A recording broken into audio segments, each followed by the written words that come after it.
आप सभी लोगों को नमस्कार। यह उपसर्ग से संबंधित दूसरा वीडियो है। पहले वीडियो में हम लोगों ने उपसर्ग किसे कहते हैं, उपसर्ग की परिभाषा, उपसर्ग कितने प्रकार के होते हैं,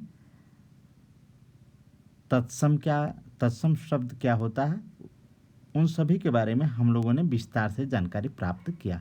अब उपसर्ग के दूसरे वीडियो में हम लोग देखते हैं कि जो वहाँ पे हमने बताया था उपसर्ग के 3 प्रकार, पहला संस्कृत के उपसर्ग, दूसरा हिंदी के उपसर्ग, तीसरा आगत उपसर्ग।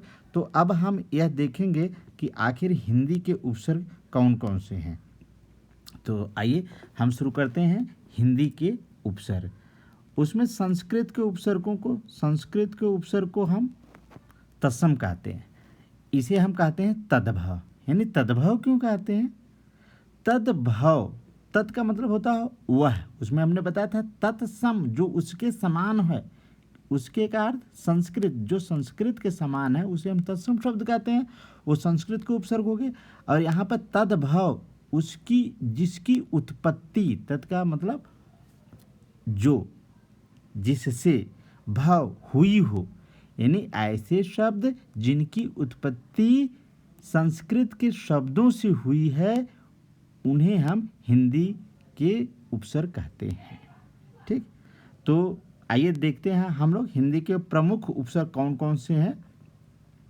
ये उपसर्ग कॉमन हो सकते हैं, कुछ उपसर्ग आपको संस्कृत भाषा में भी हमने बताया होगा और कुछ वहाँ हिंदी भाषा में, तो उसमें कोई कन्फ्यूजन की बात नहीं। आप जो भी एग्जाम में करेंगे दोनों सही होगा। पहला है आ का अर्थ होता अभाव, निषेध। अगर हम एग्जाम्पल बनाए तो अन्याय, अचेत। दूसरा है अन का अर्थ होता है निषेध, अभाव। उदाहरण अनपढ़, अनहोनी। अध, वहाँ पे भी हमने आपको बताया था अध है, लेकिन ये क्या है अध का अर्थ होता आधा, जैसे अध पका, अध जला। अगला है उन का अर्थ होता है एक कम, जैसे 29, 49। अब हम आपको एक शब्द देते हैं, चलिए नीचे आप कमेंट बॉक्स में लिख करके बताइएगा, देखें किसको किसको आता है। संस्कृत में एक शब्द होता है एकोनविंशति, यह इस शब्द का क्या अर्थ होता है और यह शब्द कैसे बना है, इसमें कौन सा उपसर्ग लगा है और कौन सी संधि है, आपको बताना है कमेंट बॉक्स में। देखिए कौन बच्चा सबसे ब्रिलियंट है जिसका कमेंट आता है। नेक्स्ट आओ, देखिए आओ का अर्थ होता है निषेध या हीन, हीन का अर्थ होता है छोटा। निषेध मीन्स मना करना, निगेटिव अर्थ देता। अवघड़, अवतरण। ठीक, अगला शब्द है क या कु, दोनों का अर्थ एक ही होता है, बुरा। तो जैसे कपूत, कुचाल। चौ, अगला उपसर्ग है चौ का अर्थ होता है चार। चौ जहाँ पे लगता है चार का अर्थ देता है, जैसे चौराहा, चौगुनी। अगला शब्द है, अगला उपसर्ग है दू का अर्थ होता है बुरा, कम। एक्चुअली इसमें क्या होता है, विसर्ग होता है दुह, बुरा, कम, दुबला, सॉरी यहाँ पे गलत लिख दिया है, हम इसको बना लेते हैं सुसाध्य नहीं, बल्कि हमको करना क्या है दुसाध्य, क्योंकि हम दू से बना रहे हैं तो दुसाध्य। आप लोग दुसाध्य कर लीजिए इसको, दुसाध्य। ठीक, अब सही हो गया। चले अगला देखते हैं नी,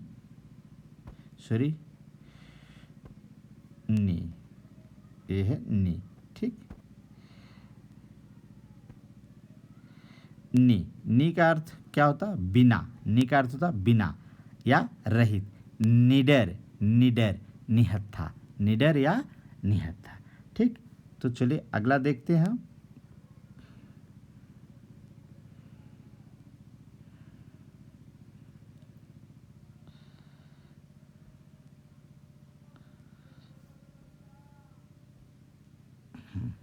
अगला है बिन।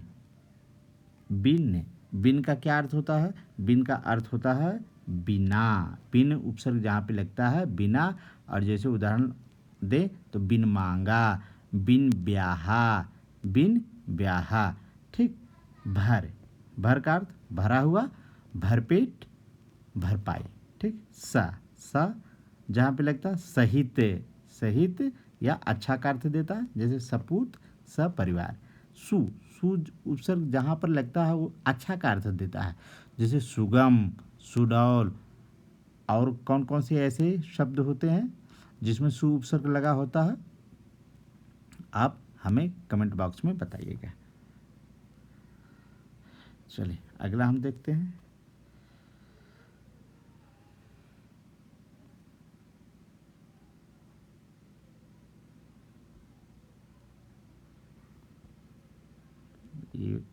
ये अंग्रेजी के उपसर्ग हो गया, ये हो गया आगत। हाँ, अब हमें पढ़ना है जो ये हिंदी के उपसर्ग यहीं पे कंप्लीट हो गया, और अब हम पढ़ने जा रहे हैं आगत। आगत उपसर्ग के बारे में। आगत का अर्थ क्या होता है? आगत का अर्थ होता है आया हुआ, आया हुआ। कहाँ से आया हुआ? भाई विदेश से आया हुआ, विदेश से आया हुआ। ऐसे उपसर्ग जो विदेशी भाषाओं से, जो हमारे ना तो हिंदी के हैं ना तो संस्कृत के हैं, ना न हिंदी के हैं न संस्कृत के, बल्कि विदेशी भाषाओं से गृहीत हैं, गृहीत का अर्थ लिए गए हैं, उन्हें हम आगत उपसर्ग कहते हैं। जैसे ये कौन कौन सी भाषा है? अरबी फारसी। आप लोगों को पता होगा कि अरबी फारसी भारतीय भाषा नहीं है। जब आक्रमणकारी, मुस्लिम आक्रमणकारी भारत पर आए तो अपने साथ अपनी भाषा भी लाए। और ये अंग्रेजी भाषा, अंग्रेजी भाषा किसकी देन है? पता है आप लोगों की, अंग्रेज़ों की देन है। तो अरबी भाषा, अरबी फारसी के जो उपसर्ग हैं वो आगत कहलाएंगे, और अंग्रेजी भाषा के जो उपसर्ग हैं वो आगत उपसर्ग के अंतर्गत आएंगे। यानी अगर हम आगत उपसर्ग के भेद करेंगे तो देखेंगे दो भेद होंगे, दो प्रकार की भाषाओं के शब्द उपसर्ग हिंदी भाषा में अपनाए गए हैं। पहला अरबी फारसी, दूसरा है अंग्रेजी भाषा। अरबी फारसी और उर्दू में ज़्यादा अंतर नहीं होता, इसलिए ऐसा लिख दिया गया है कि अरबी फारसी। ठीक है, इसे हम उर्दू के उपसर्ग भी कह सकते हैं। तो देखते हैं कि प्रमुख अरबी फारसी के उपसर्ग कौन से हैं जिनका प्रयोग हम हिंदी भाषा में करते हैं। एक साइड हमने उपसर्ग लिख दिया, दूसरी साइड हमने अर्थ लिख दिया, और इधर आपको एग्जाम्पल दे दिया गया। यह है एग्जाम्पल। अल, अल का अर्थ होता है निश्चित। अलविदा, अलबेला। कम, कम का अर्थ होता है थोड़ा, जानते हैं, हर कोई जानता है। कमज़ोर, कम उम्र। खुश, खुश का अर्थ होता है अच्छा, प्रसन्न, जैसे खुश दिल, खुशहाल। गैर, गैर भिन्न, गैर भिन्न, अलग। भिन्न या अलग का अर्थ देता है गैर हाजिर। और कौन सा एग्जाम्पल हो सकता है आप बताइएगा? ना, ना का अर्थ नहीं, नापसंद, नाखुश। ब जहाँ पे लगता है वो से या के साथ का अर्थ देता है, जैसे बदौलत, आपकी बदौलत ऐसा संभव हुआ। बदस्तूर, से, दस्तूर के साथ। बा का अर्थ भी होता है साथ, के साथ। बाकायदा, कायदे के साथ। ठीक। ला का अर्थ होता है बिना या नहीं, बिना या नहीं। लाइलाज, लाइलाज, लापता। ठीक। बे जहाँ पे लगता है वो बिना का अर्थ देता है, बेफिक्र, बेवफा। ठीक। इसके बाद यह है लिखा हुआ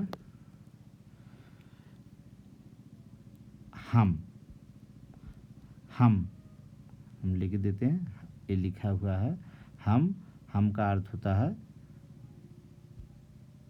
साथ साथ। ठीक। हमदम, हम सफ़र, साथ साथ इसका अर्थ होता है। ठीक।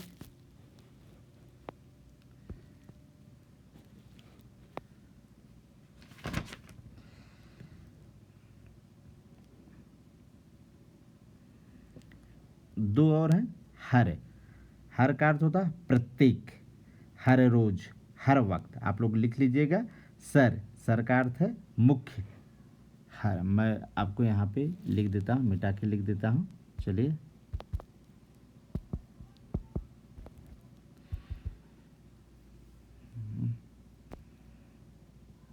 मैं यहाँ पे दो वर्ड को मिटा मिटा करके लिख देता हूँ।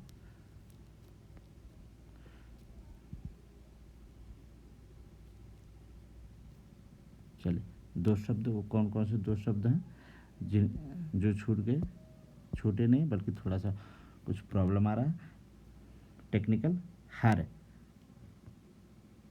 हमने आपको बता दिया। हर, हर का अर्थ होता है प्रत्येक, प्रत्येक। और उदाहरण दो तो हर वक्त, हर रोज, हर वक्त या हर रोज।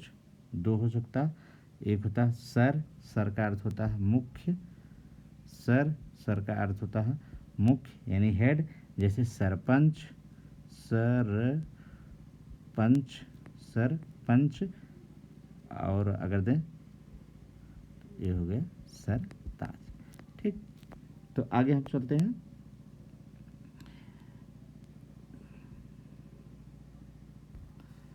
ये नहीं, इससे पहले हमने पहले से लिख लिया ताकि समय हम लोगों का जाया ना हो।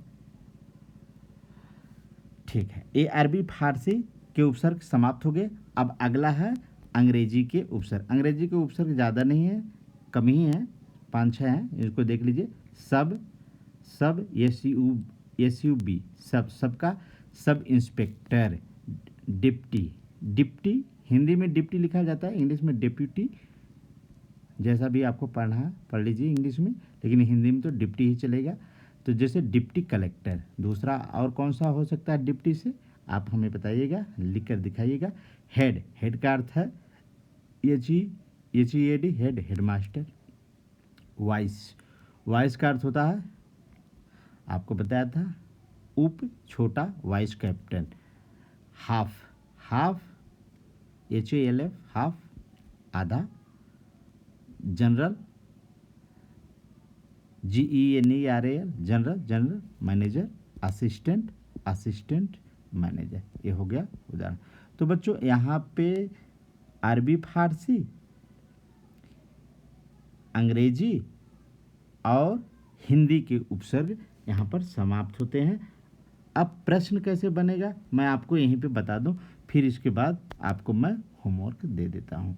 ठीक, प्रश्न कैसे आएगा? मान लीजिए एक शब्द दे दिया, कोई सा एक शब्द दे दिया। चलिए एक शब्द ले लेते हैं हम, जैसे सपरिवार, सपरिवार। अब वो कहेंगे कि सपरिवार शब्द में कौन सा उपसर्ग लगा हुआ है, उपसर्ग और मूल शब्द अलग कीजिए। तो देखिए सपरिवार, तो आपको बताना क्या, परिवार क्या है, यह है मूल शब्द। ये क्या है मूल शब्द, और स क्या है उपसर्ग। तो ऐसे आपको प्रश्न पूछा जाएगा। ठीक, ऐसे ही आपको प्रश्न पूछा जाएगा कि चलिए आप बताइए कि अनहोनी में कौन सा उपसर्ग है, तो अन है। या तो ऐसे पूछा जाएगा, कुछ प्रश्न ऐसे पूछ लिए जाते हैं, और कुछ प्रश्न ऐसे पूछे जाते हैं कि वो खुद से ही उपसर्ग दे देंगे और आपको शब्द बनाना होगा। मैं जैसा आपको गृह कार्य, अब नोट कर लीजिए आपका गृह कार्य क्या है। ठीक, हाँ, एक टॉपिक और था, छूट गया, इसको समझ लीजिए, बहुत इम्पोर्टेंट है, वेरी वेरी इम्पोर्टेंट है, और यहाँ से प्रश्न आना ही आना है। ये छूट गया था। चलिए इसको देख लीजिए, फिर इसके बाद हम आगे बढ़ते हैं। ये क्या है, कभी कभी ऐसा होता है कि दो उपसर्गों को एक साथ प्रयोग कर दिया जाता है और एक नया शब्द बना दिया जाता है। ऐसा संभव है? हाँ, ऐसा संभव है। देखिए दो उपसर्ग, यहाँ उपसर्ग, यहाँ पर भी उपसर्ग, यहाँ पर भी उपसर्ग, दो उपसर्ग, और यहाँ शब्द और एक जो नया शब्द बन रहा है। जैसे स्व क्या है, एक उपसर्ग है, अभी क्या है, एक उपसर्ग है। एक शब्द हमने लिया मान, मान में हमने दोनों को जोड़ा तो बन गया स्वाभिमान। यहाँ पे देखिए स्व हो गया, इसमें दीर्घ संधि हो गई तो आ लगा हुआ है, अभिमान, स्वाभिमान। वी आ करण, व्याकरण, व्याकरण में वी लगा है और आ लगा है। वी को वी, ई जो है वी पे ई की मात्रा है, ई हट गई, क्या बचा, आधा हुआ बचा, ठीक ना। तो और क्या आगे आ है तो आ को या हो जाता है। आपको बताना है व्याकरण में कौन सी संधि है, व्याकरण में कौन सी संधि। अगर किसी को संधि पढ़ना है तो वह नीचे कमेंट में लिखेगा, हम संधि पे एक अलग से वीडियो बना देंगे, ठीक। तो ये व्याकरण संधि का प्रयोग हमारे दैनिक जीवन में बहुत ही होता है। पर्यावरण, दो उपसर्ग है, परि है और आ है, वर्ण में अगर मिला दिया गया तो क्या बन गया, पर्यावरण। असुरक्षित, दो उपसर्ग लगे, क्या बन गया, असुरक्षित। सम, दो उपसर्ग, गठित, गठित में सु उपसर्ग लगाया, सम उपसर्ग लगाया तो एक नया शब्द बना सुसंगठित। तो ठीक है, आपका लेसन यहाँ पर समाप्त होता है, लेकिन आपको ये होमवर्क जरूर से ज़रूर करना है। ये आप अपना गृह कार्य नोट कीजिए। हम 2 प्रश्न दे रहे हैं, ये आपको लिख करके दिखाना है, ठीक। पहला प्रश्न है, निम्न शब्दों से उपसर्ग अलग कीजिए। निम्न शब्द दे दिए गए हैं, आपको इसमें बताना कि कौन कौन से उपसर्ग हैं और उपसर्ग के साथ साथ आपको ये भी बताना है कि मूल शब्द कौन कौन सा है, मूल शब्द। तो चलिए, स्वागत, दुर्भाग्य, तिरस्कार, प्रतिनिधि, सशक्त, सशक्त या धक्का है, उल्लेख, बेचारा, बेचारा, संभ्रांत, निर्मूल, अधिकार, अनवरत, आग्रह, आग्रह, परिवर्तन, विरुद्ध, बेवफा, आरोहण, सुरक्षा, उत्पात, पुनर्जीवन, प्रतीक्षा और परिश्रम। कैसे लिखना मैं आपको एक बता देता हूँ, स्वागत का नहीं बताऊंगा, आपको खुद बताना। चलिए, दुर्भाग्य का बता देता हूँ। दुर्भाग्य ऐसे शब्द लिखा गया, दुर्भाग्य आपको लिखना कैसे है, सॉरी,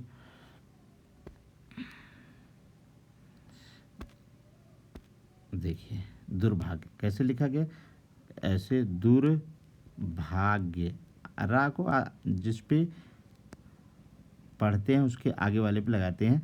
इसमें कौन सा लिखना है, उपसर्ग क्या है, उपसर्ग है दुर और मूल शब्द क्या है, भाग्य। आपको 2 कॉलम बनाना है, ठीक। यहाँ पे दिया गया शब्द, प्रदत्त शब्द लिख देंगे, दिया गया शब्द लिख देंगे और इधर लिख देंगे उपसर्ग और इधर क्या लिखेंगे, मूल शब्द। ऐसे कौन कौन सा लगा है आपको बताना है, ठीक। ऐसे आपको पूरा करना है। अगला प्रश्न क्या है, अगला प्रश्न है, सॉरी, हाँ, दूसरा प्रश्न है बच्चों। दूसरा प्रश्न देखिए, दूसरा प्रश्न, निम्नलिखित उपसर्गों की सहायता से 2 शब्द बनाए। एग्जाम में बिल्कुल ऐसे ही आता है जैसे दोनों प्रश्न है, इसी प्रकार से प्रश्न आएगा। ये उपसर्ग कौन से हैं, प्र, सम, आपको अर्थ नहीं लिखना, केवल उपसर्ग और उपसर्ग के बने हुए शब्द लिखना। प्र, सम, सु, कु, स्व, अन, बे, प्राक, भर, अध, ला, गैर, खुश, हम, चीफ, वाइस। ये हैं उपसर्ग, इनसे आपको शब्द बना के दिखाना है। Thank you for watching video. अगर आपको ये वीडियो अच्छी लगी तो आप सब्सक्राइब कीजिए हमारे चैनल को और लाइक कीजिए। धन्यवाद।